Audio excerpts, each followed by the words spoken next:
नमस्ते। भारत का energy sector ना एक बहुत बड़े बदलाव से गुजर रहा है। मतलब एक तरफ तेल और गैस है और दूसरी तरफ सोलर और विंड एनर्जी। बहुत कुछ चल रहा है। पर सवाल यह है कि एक निवेशक के लिए इसका क्या मतलब है। आज हम निफ्टी एनर्जी इंडेक्स की गहराई में उतरेंगे, ये समझने के लिए कि क्या इसमें वाकई कोई बड़ा मौका छिपा है। तो सवाल तो बहुत सीधा है, पर जवाब उतना आसान नहीं है ना? देखिए, एक तरफ है पुरानी जमी जमाई कंपनियां और दूसरी तरफ भविष्य की टेक्नोलॉजी। तो क्या ये एक गोल्डन अपॉर्चुनिटी है या फिर एक बहुत बड़ा रिस्क? चलिए, जरा नंबर्स में झांककर देखते हैं कि सच क्या है। अच्छा, तो इस इंडेक्स को सही से समझने के लिए ना सबसे पहले भारत के एनर्जी सेक्टर की पूरी तस्वीर को देखना पड़ेगा।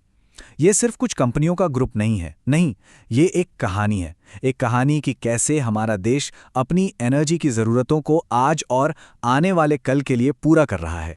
तो देखिए, भारत का एनर्जी सेक्टर एक तरह से रस्साकशी के खेल जैसा है। एक छोर पर हैं तेल और गैस जैसी पारंपरिक ताकतें, जो आज भी हमारी इकोनॉमी को चला रही हैं। और दूसरे छोर पर हैं सोलर और विंड एनर्जी का भविष्य, जिसमें सरकार और कंपनियां दोनों ही जबरदस्त पैसा लगा रही हैं। और ये जो निफ्टी एनर्जी इंडेक्स है ना, वो इन दोनों ही दुनियाओं को एक जगह पर ले आता है। तो कहानी तो बड़ी दिलचस्प है, लेकिन क्या यह कहानी पैसा भी बना रही है? सबसे बड़ा सवाल तो यही है। चलिए अब सीधे सीधे नंबर्स की बात करते हैं और देखते हैं कि इस इंडेक्स ने असल में निवेशकों को क्या कमा कर दिया है। जरा इन आंकड़ों पर नजर डालिए। पिछले 3 सालों का CAGR, यानी हर साल की औसत ग्रोथ, वो रही है 23.40%। ये एक जबरदस्त नंबर है। और ऐसा नहीं है कि ये कोई पुरानी बात हो।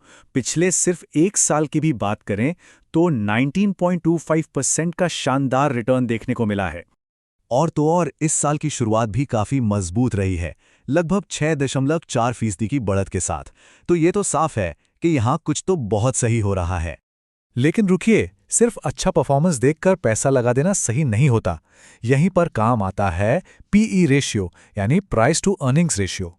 इसको बिल्कुल आसान भाषा में समझें तो ये बताता है कि किसी कंपनी की कमाई के हर एक रुपए के लिए कितने रुपए देने को तैयार हैं। तो जाहिर है, जितना कम PE उतना बेहतर सौदा। और बस यहीं पर कहानी बहुत दिलचस्प हो जाती है। निफ्टी एनर्जी इंडेक्स का PE है करीब 15.5, जबकि पूरे बाजार यानी निफ्टी 50 का PE लगभग 22 के आसपास है। मतलब साफ है, इतने मजबूत रिटर्न देने के बाद भी एनर्जी सेक्टर की कंपनियां बाकी बाजार के मुकाबले काफी सस्ती मिल रही हैं। ये एक बहुत बड़ा संकेत हो सकता है। पर सिर्फ सस्ता होना भी तो काफी नहीं है ना, है ना? सवाल ये है कि क्या ये कंपनियां आगे बढ़ भी रही हैं। इसके लिए हम देखते हैं पेग रेशियो, जो कि PE को ग्रोथ से जोड़ता है। और इस इंडेक्स का पेग रेशियो है 0.95, यानी 1 से भी कम। अब निवेशकों के लिए ये एक गोल्डन सिग्नल माना जाता है। इसका मतलब है कि ग्रोथ भी मिल रही है और उसके लिए ज्यादा कीमत भी नहीं चुकानी पड़ रही। और बात सिर्फ वैल्यूएशन की नहीं है, इन कंपनियों की अपनी सेहत भी सुधर रही है। रिटर्न ऑन इक्विटी यानी ROE, मतलब शेयर होल्डर्स के पैसे पर कंपनी कितना मुनाफा कमा रही है, वो अब बढ़कर 13 से 15% के एक बहुत ही हेल्दी लेवल पर पहुंच गया है। इससे पता चलता है कि ये कंपनी अब ज्यादा इफिशिएंट और प्रॉफिटेबल हो गई हैं। ठीक है, तो अब जरा इंडेक्स के अंदर झांक कर देखते हैं और उन दो बिल्कुल अलग तरह की कंपनियों को समझते हैं जिनकी वजह से ये पूरा इंडेक्स चल रहा है। देखिए, इस इंडेक्स के अंदर ना दो बिल्कुल अलग अलग कहानियां एक साथ चल रही हैं। एक तरफ है ONGC और IOC जैसी वैल्यू कंपनियां, जो आज की तारीख में बहुत ही सस्ते PE पर मिल रही हैं। और दूसरी तरफ है सीमेंस जैसी प्रीमियम कंपनियां, जिनका PE 80 से भी ज्यादा है। क्यों? क्योंकि निवेशक इनके भविष्य पर दांव लगा रहे हैं। तो किसी को स्थिरता चाहिए या फिर ग्रोथ? इस एक इंडेक्स में दोनों के लिए कुछ न कुछ है। और ये बात इस पूरी कहानी को बहुत अच्छे से समेट देती है। मतलब, इस सेक्टर को एक ही चश्मे से नहीं देखा जा सकता। यहां आपको अलग अलग नजरिए से अलग अलग मौके मिलेंगे। तो अब तक तो सब कुछ काफी अच्छा लग रहा है ना? पर जैसा कि हम जानते हैं, हर निवेश में कुछ ना कुछ रिस्क तो होता ही है। तो चलिए अब जरा ये भी देख लेते हैं कि इस सेक्टर में क्या क्या गलत हो सकता है। सबसे पहली बात, ये इंडेक्स बाजार के मुकाबले थोड़ा ज्यादा वॉलेटाइल है। इसका बीटा 1.10 से 1.20 के बीच है। सीधे शब्दों में कहें तो अगर मार्केट 10% नीचे जाता है तो ये इंडेक्स 11 से 12% तक गिर सकता है। दूसरी बात, क्योंकि इस सेक्टर में बहुत बड़े बड़े प्रोजेक्ट्स होते हैं, भारी पूंजी लगती है, तो थोड़ी बहुत अस्थिरता इसमें नॉर्मल मानी जाती है। और हाँ, सबसे जरूरी बात, ये सेक्टर भारी घटनाओं के प्रति बहुत सेंसिटिव है। मतलब दुनिया में कहीं कुछ भी हो, ब्याज दरें बदलें तो उसका असर यहाँ सीधे सीधे दिखता है। तो आगे की राह कैसी दिखती है? देखिए, एक बैलेंस्ड व्यू के लिए 3 सिनेरियो हो सकते हैं। अगर हालात खराब होते हैं तो शायद 5 से 7% का रिटर्न मिले। एक नॉर्मल सिनेरियो में, जो कि पावर डिस्ट्रीब्यूशन की ग्रोथ पर टिका है, हम 12 से 14% की उम्मीद कर सकते हैं।